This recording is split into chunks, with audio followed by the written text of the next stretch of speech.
Assalamualaikum warahmatullahi wabarakatuh. Sahabat Kepoin Islam yang beriman, di antara para nabi dan rasul yang wajib diketahui, salah satunya terdapat Nabi Daud alaihissalam. Ia adalah Daud bin Asya, bin Uwaid, bin Abir, bin Salmon, bin Nashun, bin Uwainadab, bin Iram, bin Hashrun, bin Faraj, bin Yahuza, bin Yakub, bin Ishak, bin Ibrahim al-Khalil, hamba Allah sekaligus Nabi dan khalifahnya di negeri Baitul Maqdis.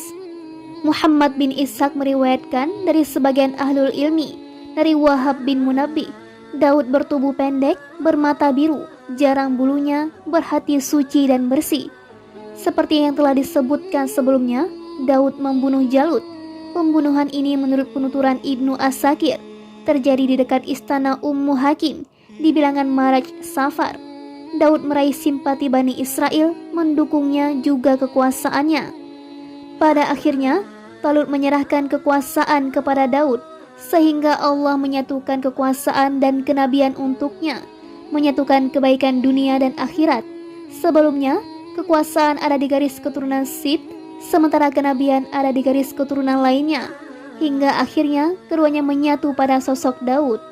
Ini seperti yang Allah sampaikan, dan Daud membunuh Jalut, kemudian Allah memberinya atau Daud kerajaan dan hikmah dan mengajarinya apa yang dia kehendaki.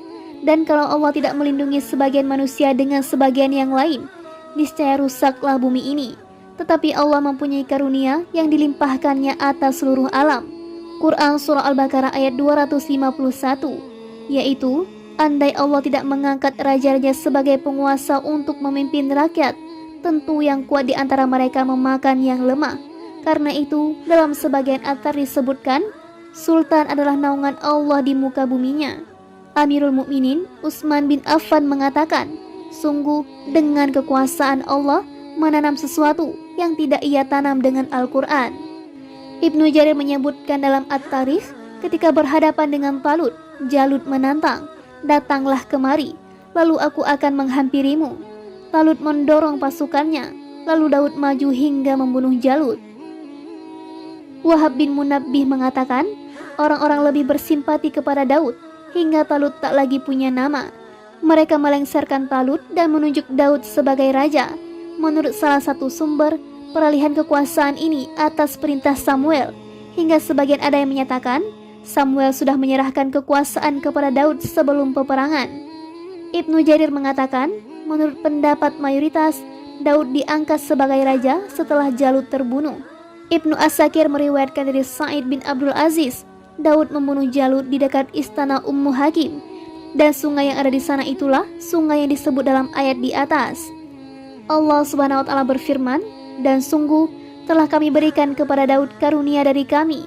Kami berfirman, wahai gunung-gunung dan burung-burung, bertasbihlah berulang-ulang bersama Daud, dan kami telah melunakkan besi untuknya, yaitu buatlah baju besi yang besar-besar, dan ukurlah anyamannya, dan kerjakanlah kebajikan. Sungguh aku maha melihat apa yang kamu kerjakan. Quran Surah Saba ayat 10 sampai dengan 11. Allah Subhanahu wa taala berfirman, dan kami memberikan pengertian kepada Sulaiman tentang hukum yang lebih tepat, dan kepada masing-masing kami berikan hikmah dan ilmu, dan kami tundukkan gunung-gunung dan burung-burung, semua bertasbih bersama Daud, dan kamilah yang melakukannya. Dan kami ajarkan pula kepada Daud cara membuat baju besi untuknya, guna melindungi kamu dalam peperangan. Apakah kamu bersyukur kepada Allah? Quran Surah Al-Anbiya ayat 79 sampai dengan 80. Allah membantu Daud membuat baju-baju perang dari besi untuk melindungi prajurit kala berhadapan dengan musuh. Allah menuntun dan memberitahukan caranya kepada Daud. Allah Subhanahu wa taala berfirman, dan ukurlah anyamannya, yaitu jangan kau paku baju besi itu sehingga akan membuatnya patah, dan jangan pula kau keraskan sehingga akan membuatnya retak. Demikian dinyatakan Mujahid, Qatadah, Hakam dan Ikrimah. Hasan al-Basri, Qatadah dan A'masy menyatakan, Allah melunakkan besi untuk Daud, hingga Daud memintalnya tanpa memerlukan api ataupun palu. Qatadah mengatakan, Daud adalah orang pertama yang membuat baju perang dari besi. Sebelumnya, baju perang hanya berupa lempengan-lempengan saja. Ibnu Syaudzab mengatakan, Setiap hari, Daud membuat satu baju besi yang ia jual seharga 6.000 dirham. Disebutkan dalam hadis, makanan terbaik yang dimakan seseorang adalah makanan dari hasil kerjanya, dan Nabi Daud memakan dari hasil kerjanya. Allah Subhanahu wa Ta'ala berfirman, "Dan ingatlah akan hamba kami Daud yang mempunyai kekuatan. Sungguh dia sangat taat kepada Allah. Sungguh kamilah yang menundukkan gunung-gunung untuk bertasbih bersama Daud pada waktu petang dan pagi, dan kami tundukkan pula burung-burung dalam keadaan terkumpul. Masing-masing sangat taat kepada Allah, dan kami kuatkan kerajaannya, dan kami berikan hikmah kepadanya serta kebijaksanaan dalam memutuskan perkara." Quran Surah Shad ayat 17 sampai dengan 20.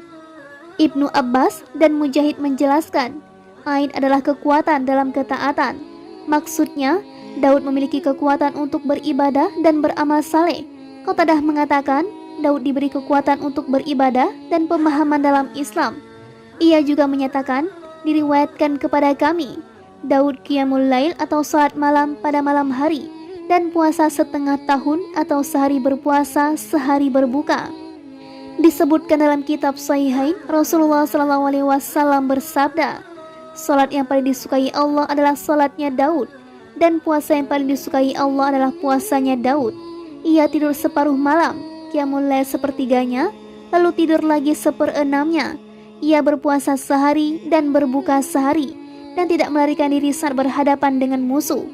Firman-Nya, sungguh kamilah yang menundukkan gunung-gunung untuk bertasbih bersama dia atau Daud pada waktu petang dan pagi, dan kami tundukkan pula burung-burung dalam keadaan terkumpul. Masing-masing sangat taat kepada Allah. Seperti firman-Nya, wahai gunung-gunung dan burung-burung, bertasbihlah berulang-ulang bersama Daud, yaitu bertasbihlah bersama Daud. Demikian dinyatakan Ibnu Abbas, Mujahid, dan lainnya kala menafsirkan ayat ini.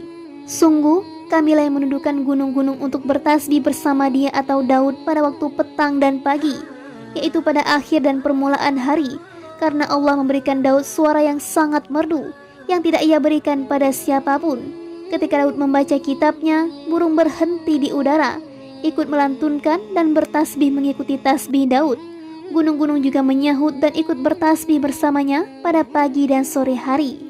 Auza'i menuturkan, Abdullah bin Amir bercerita kepadaku, ia berkata, Daud diberi suara paling merdu yang tidak diberikan pada siapapun, bahkan burung dan binatang-binatang liar berhenti di sekitarnya hingga mati kehausan dan kelaparan, dan bahkan sungai pun berhenti mengalir. Wahab bin Munabbih mengatakan, siapapun yang mendengar suaranya pasti meloncat-loncat seperti menari. Ia membaca kitab Zabur dengan suara merdu yang belum pernah terdengar telinga siapapun dan apapun. Bahkan jin, manusia, burung, dan hewan berhenti mendengar suaranya, hingga sebagian ada yang mati kelaparan. Abu Awanah al-Isfirayini menuturkan, Abu Bakar bin Abi Dunya bercerita kepada kami, Muhammad bin Mansur at-Tusi bercerita kepada kami. Ia berkata, aku mendengar Subaih Abu Turab berkata, Abu Awanah berkata, Abu Abbas al-Madani juga bercerita kepadaku. Muhammad bin Salih al-Adawi bercerita kepada kami. Sayyar bin Hatim bercerita kepada kami. Dari Ja'far, dari Malik, ia berkata, saat Daud mulai membaca Zabur, keperawanan para gadis akan rusak. Riwayat ini aneh. Abdul Razak meriwayatkan dari Ibnu Juraid, aku bertanya kepada Atta tentang bacaan berirama. Ia menjawab, memangnya kenapa? Aku pernah mendengar Ubaid bin Umar berkata, Daud pernah mengambil rebana lalu ia tabuh. Kemudian ia membaca Zabur dengan tabuhan rebana hingga suaranya menggema dengan maksud agar ia bisa menangis. Imam Ahmad menuturkan, Abdul Razak bercerita kepada kami, Ma'mar bercerita kepada kami, dari Az-Zuhri, dari Urwah, dari Aisyah, ia berkata, Rasulullah SAW mendengar suara Abu Musa al-Ash'ari tengah membaca Al-Quran. Lalu beliau bersabda, sungguh Abu Musa diberi sebagian suara merdu keluarga Daud. Hadis ini sesuai syarat Imam Bukhari dan Muslim. Hanya saja keduanya tidak mentakhrij hadis ini dengan sanad di atas. Ahmad menuturkan, Hasan bercerita kepada kami, Hammad bin Salamah bercerita kepada kami, dari Muhammad bin Umar, dari Abu Salamah, dari Abu Hurairah, Rasulullah SAW bersabda, sungguh Abu Musa diberi sebagian suara merdu keluarga Daud. Hadis ini sesuai dengan syarat Muslim. Sebelumnya, telah kami riwayatkan dari Abu Utsman An-Nahdi. Ia berkata, aku pernah mendengar suara gambus dan seruling, namun belum pernah aku mendengar suara yang lebih merdu dari suara Abu Musa Al-Asy'ari. Selain memiliki suara merdu, Daud juga bisa membaca kitab Zabur dengan suara cepat. Seperti disampaikan Imam Ahmad, Abdul Razak bercerita kepada kami, Ma'mar bercerita kepada kami, dari Himam, dari Abu Hurairah ia berkata, Rasulullah SAW bersabda, Daud membaca Zabur dengan cepat. Ia menyuruh agar hewan tunggangannya diberi pelana. Ia menyelesaikan bacaan Zabur sebelum pelana usai dipasang, dan ia hanya memakan dari hasil pekerjaan kedua tangannya.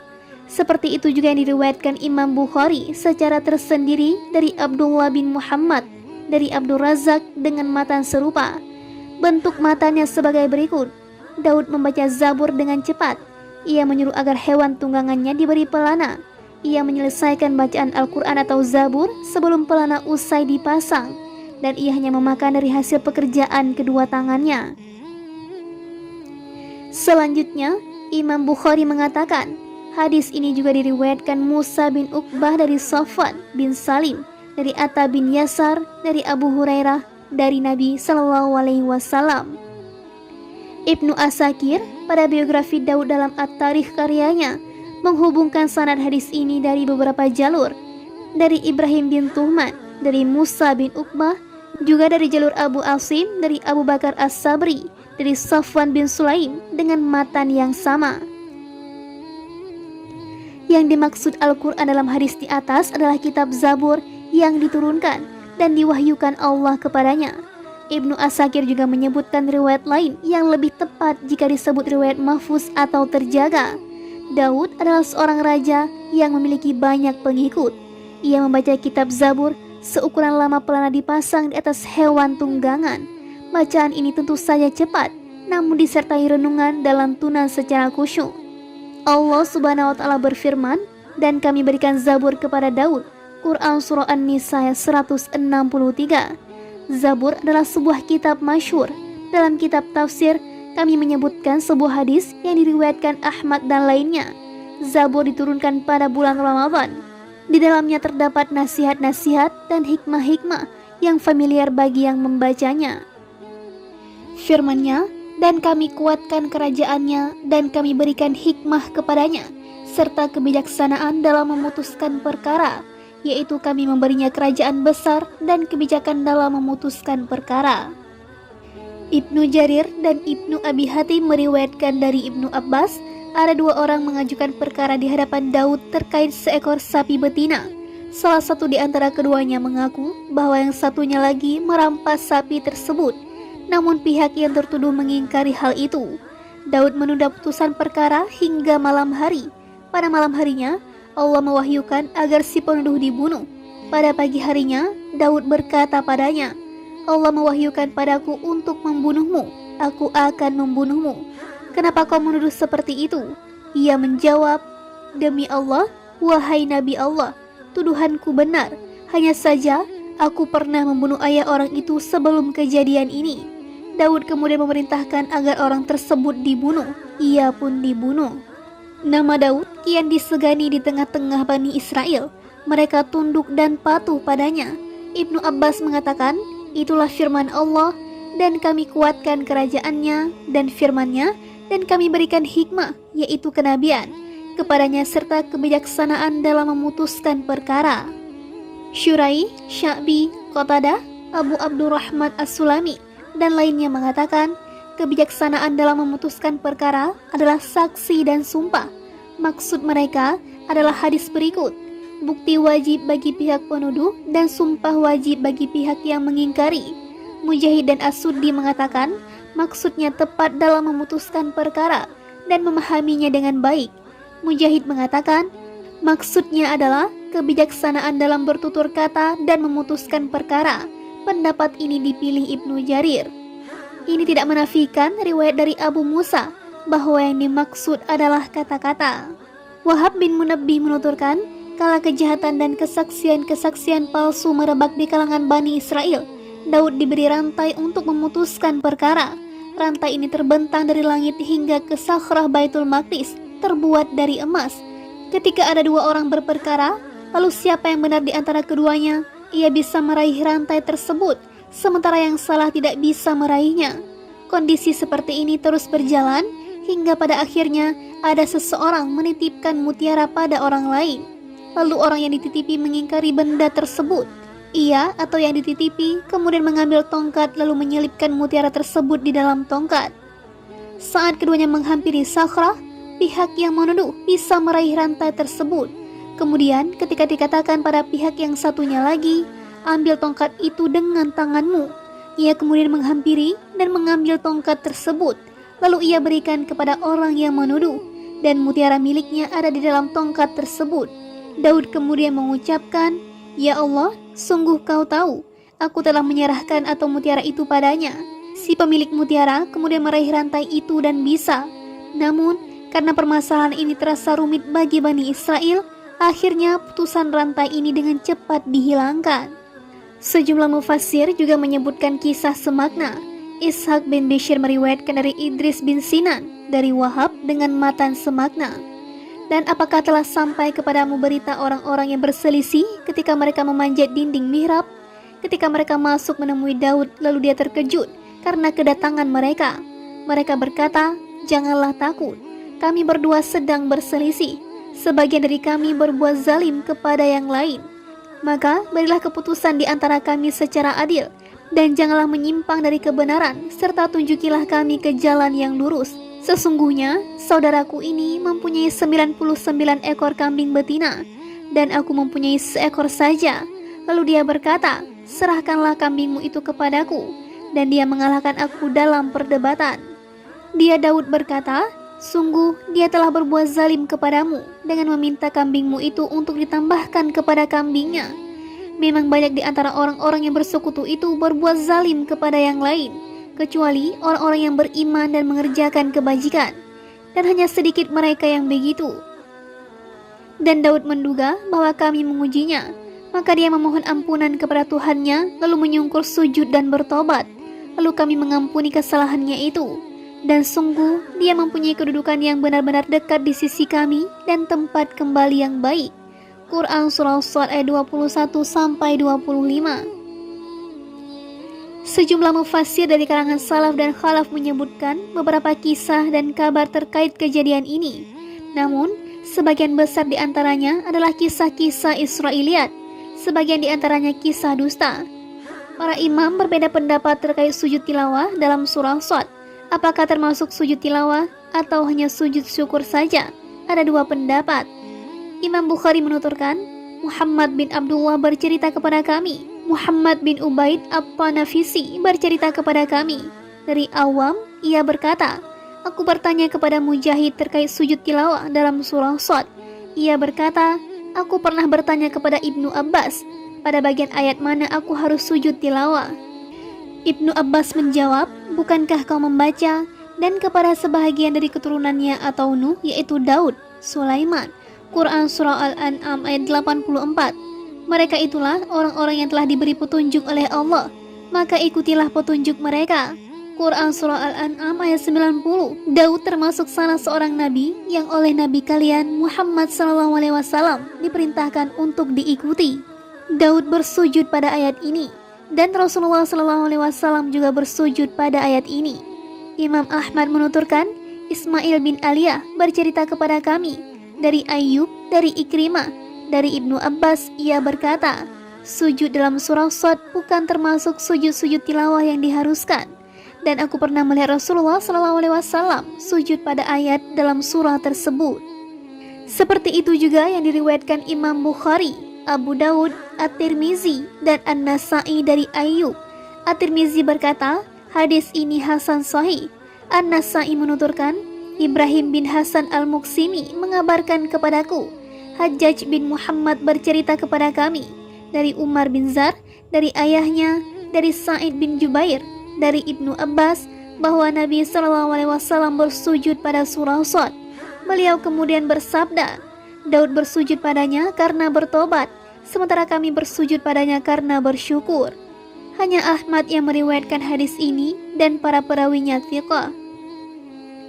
Abu Daud menuturkan, Ahmad bin Salih bercerita kepada kami, Ibnu Wahab bercerita kepada kami, Amr bin Haris mengabarkan kepadaku, dari Sa'id bin Abu Hilal, dari Iyas bin Abdullah bin Sa'id bin Abu Sarah, dari Abu Sa'id Al-Khudri, ia berkata, Rasulullah SAW membaca surah Shad di atas mimbar.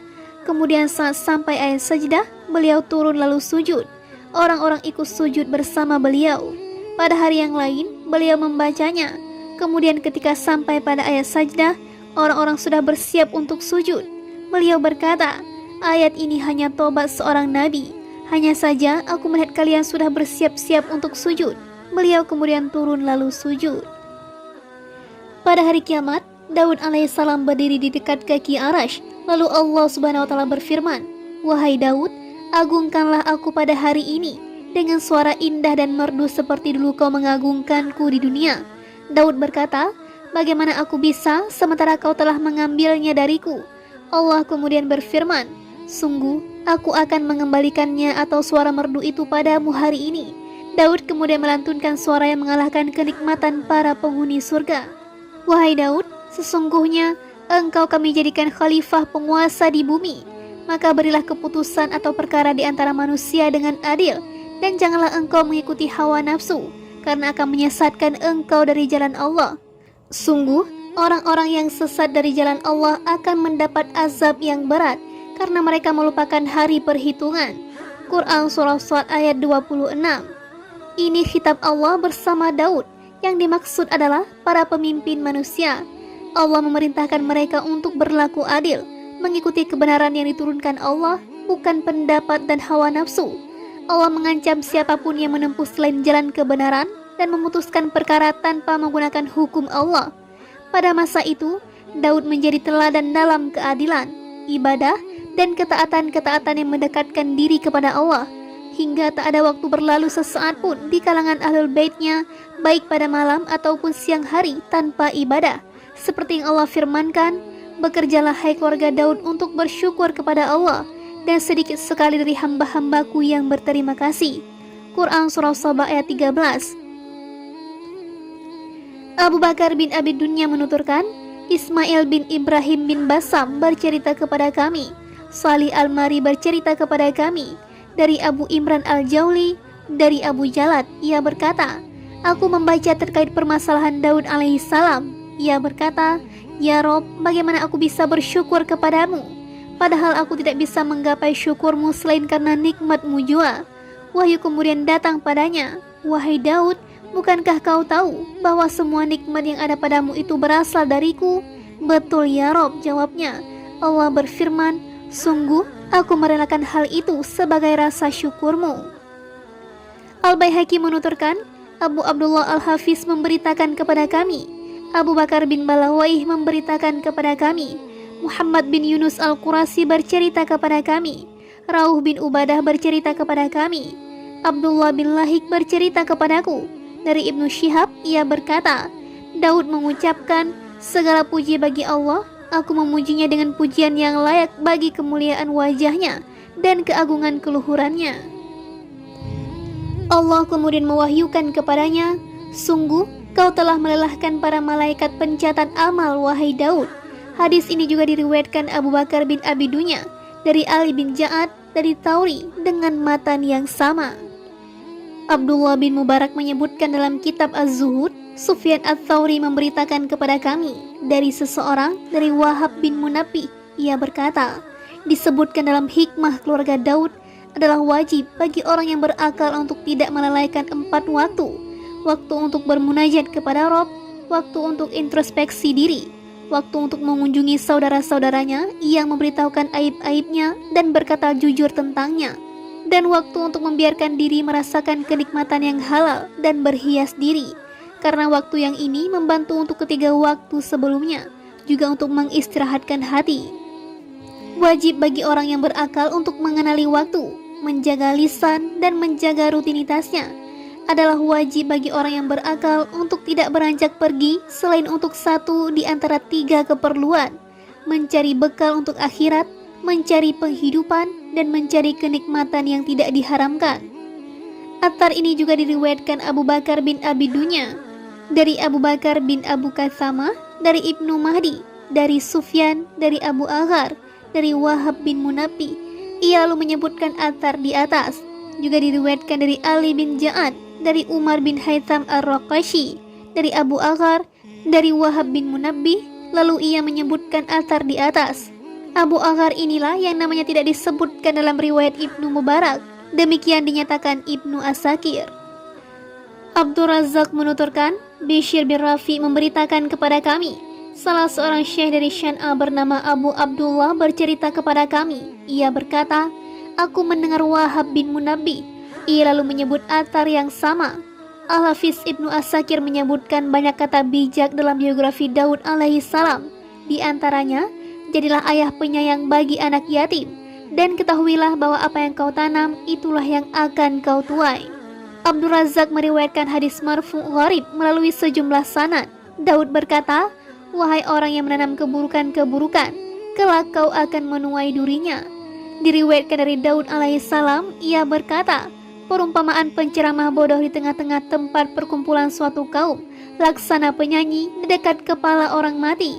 Ia juga berkata, alangkah buruknya miskin setelah kaya, dan lebih buruk lagi tersesat setelah mendapat petunjuk. Ia berkata, perhatikan apa yang tidak kau suka darimu untuk disebut-sebut di tempat perkumpulan suatu kaum. Selanjutnya, jangan kau lakukan itu saat kau menyepi seorang diri. Ia berkata, jangan menjanjikan sesuatu pada saudaramu yang tidak bisa kau penuhi, karena itu merupakan permusuhan antara dirimu dengannya. Muhammad bin Sa'ad menuturkan, Muhammad bin Umar al-Waqidi memberitakan kepada kami, Hisham bin Sa'id bercerita kepada kami, dari Umar, bekas budak Afrah, ia berkata, orang-orang Yahudi berkata karena mengetahui Rasulullah SAW memiliki banyak istri, lihatlah orang itu yang tidak pernah kenyang makan. Demi Allah, ia tidak punya pikiran apapun selain wanita. Mereka iri dan mencela beliau karena hal itu. Mereka berkata, andaikan dia seorang nabi, tentu tidak punya hasrat terhadap wanita. Yang paling bermulut pedas di antara mereka adalah Huyai bin Athab. Allah kemudian mendustakan mereka, lalu memberitahukan kepada mereka tentang karunia yang ia berikan kepada nabinya. Ia berfirman, ataukah mereka dengki kepada manusia lantaran karunia yang Allah berikan kepadanya? Quran Surah An-Nisa ayat 54. Yang dimaksud manusia di sini adalah Rasulullah SAW. Sesungguhnya kami telah memberikan kitab dan hikmah kepada keluarga Ibrahim, dan kami telah memberikan kepadanya kerajaan yang besar. Quran Surah An-Nisa ayat 54, yaitu ketika Allah memberikan karunia kepada Sulaiman bin Daud. Ia memiliki 1000 istri, 700 diantaranya wanita merdeka, dan 300 sisanya budak. Daud memiliki 100 istri, salah satu diantaranya wanita dari Auria, ibunda Sulaiman bin Daud yang ia nikahi setelah terjadi fitnah. Istri-istri mereka masih lebih banyak dari istri-istri Muhammad SAW. Al-Kalbi juga menyebutkan riwayat serupa. Ia menyebutkan bahwa Daud memiliki 100 istri, sementara Sulaiman memiliki 1000 istri, 300 diantaranya budak. Al-Hafiz meriwayatkan dalam At-Tarikh dalam biografi Sadaqah Ad-Dimashqi yang meriwayatkan dari Ibnu Abbas melalui Jalul Fajar bin Fadalah Al-Himasi, dari Abu Hurairah Al-Himasi, dari Sadaqah Ad-Dimashqi, bahwa seseorang bertanya kepada Ibnu Abbas tentang puasa. Ia berkata, akan kuceritakan suatu hal padamu yang sudah lama kupendam. Jika kau mau, aku akan menuturkan puasa Daud padamu. Ia ahli puasa dan qiyamul lail. Ia sosok pemberani, tidak melarikan diri kala berhadapan dengan musuh. Ia berpuasa sehari dan berbuka sehari. Rasulullah SAW pernah bersabda, sebaik-baik puasa adalah puasa Daud. Ia membaca kitab Zabur dengan 70 jenis suara yang ia lantunkan. Dalam salah satu rakaat setiap salat malam, ia menangis hingga segala sesuatu ikut menangis. Suaranya yang merdu membuat orang sedih dan sakit, lupa akan kesedihan dan sakit yang ia rasa. Jika kau mau, akan kuceritakan padamu tentang puasa anak wanita perawan, Isa putra Maryam. Ia berpuasa sepanjang masa, memakan jelai dan mengenakan baju bulu, memakan apa yang ada dan tidak meminta yang tidak ada. ia tidak memiliki anak yang meninggal dunia ataupun rumah yang runtuh. Suatu ketika ia kemalaman, ia kemudian sholat hingga subuh tiba. Ia pandai memanah, apapun hewan buruan yang ia inginkan tidak ada yang luput. Ia biasa menghadiri hadapan majelis-majelis Bani Israel, menuntaskan keperluan mereka. Jika kau mau, akan kuceritakan padamu tentang puasa Ibunda Isa, Maryam binti Imran. Ia berpuasa sehari dan berbuka 2 hari. Jika kau mau, akan kuceritakan padamu tentang puasa Nabi Arab, Ummi Muhammad SAW. Beliau berpuasa 3 hari setiap bulannya dan bersabda, sungguh hal itu atau puasa 3 hari setiap bulan adalah puasa sepanjang masa. Imam Ahmad meriwayatkan dari Abu Nadhar, dari Faraj bin Fadalah, dari Abu Haram, dari Shadaqah, dari Ibnu Abbas secara marfu terkait puasa Daud. Telah disebutkan sebelumnya dalam hadis-hadis terkait penciptaan Adam, kala Allah mengeluarkan keturunannya dari punggungnya. Adam lalu melihat para nabi di antara mereka, dan ia melihat seseorang yang wajahnya bersinar di antara para nabi. Adam lalu bertanya, "Ya Rob, siapa dia?" Allah menjawab, "Dia anakmu Daud." Adam bertanya, "Ya Rob, berapa usianya?" Allah menjawab, 60 tahun. Adam berkata, "Ya Rob, tambahkan usianya." Allah menjawab, "Tidak, kecuali jika aku tambahkan dari usiamu." Usia Adam adalah 1000 tahun. Lalu usia Daud ditambahkan 40 tahun. Saat usia Adam habis, malaikat maut datang menghampirinya. Lalu Adam berkata, "Usiaku masih 40 tahun lagi." Adam lupa usia yang ia berikan kepada anaknya Daud. Allah kemudian mengenapkan usia 1000 tahun untuk Adam dan 100 tahun untuk Daud. Hadis diriwayatkan Ahmad dari Ibnu Abbas, At-Tirmizi dari Abu Hurairah. Ia nyatakan sahih, Ibnu Huzaimah dan Ibnu Hibban. Hakim berkata, hadis ini sesuai syarat Muslim. Jalur-jalur riwayat ini beserta bentuk-bentuk matanya sudah disebutkan sebelumnya dalam kisah Adam. Ibnu Jarir menyatakan, ahli kitab mengatakan bahwa usia Daud 77 tahun. Ibnu Katsir mengatakan ini salah dan tertolak. Mereka juga menyatakan bahwa masa kekuasaannya berlaku selama 40 tahun. Yang ini mungkin bisa diterima karena kami tidak memiliki riwayat yang menafikan atau menunjukkan tentang hal itu.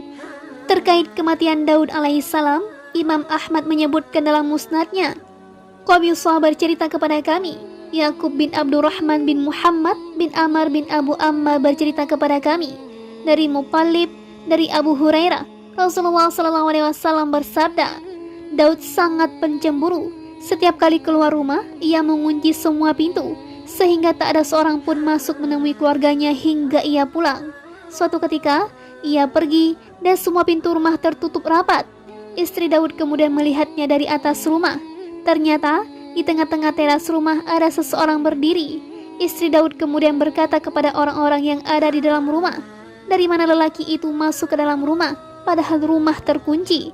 Demi Allah, kita pasti membuat nama Daud tercoreng." Daud kemudian pulang, dan ternyata lelaki itu masih saja berdiri di tengah-tengah teras rumah. Daud lalu bertanya, "Siapa kamu?" Lelaki itu menjawab, "Aku adalah makhluk yang tidak takut terhadap para raja, dan tidak ada tabir yang bisa menghalangiku." Daud menyahut, "Kalau begitu, demi Allah, kau adalah malaikat maut. Selamat datang wahai utusan Allah." Tidak lama setelah itu, nyawa Daud dicabut. Setelah jasadnya dimandikan, dikafani, dan selesai semuanya, matahari terbit. Lalu Sulaiman berkata kepada para burung, "Naungilah Daud." Burung-burung kemudian menaungi Daud hingga bumi terlihat gelap.